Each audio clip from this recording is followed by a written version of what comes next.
The 2008 recession was bad news for everybody. For banks, too. Their image greatly suffered.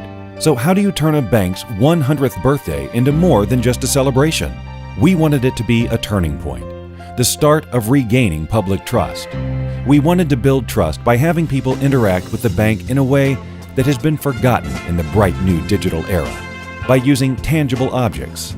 So Zagrebačka Bank, a part of the Unicredit Group, opened a time vault.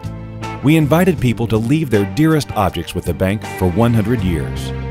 The TV campaign featured famous Croatians, like actors, artists, and scientists, telling the audience what they would leave behind in the bank's time vault for 100 years. The whole of Croatia responded to the question, and the bank created a legally binding document to deliver the stored content to its owner in 100 years. Items and photographs could be submitted to the vault in person or digitally via the microsite.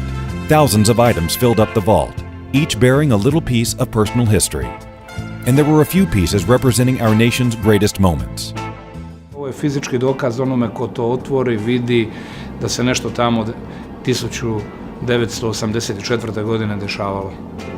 Or our football coach's reminder of Croatia's third place in the 1998 World Cup.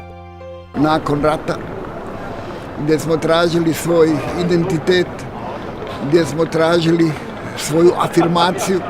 The time vault truly became a part of Croatia's everyday life. Da možete koju biste stvar ostavili svojim potomcima. And made positive impact on the key attributes connected to the bank.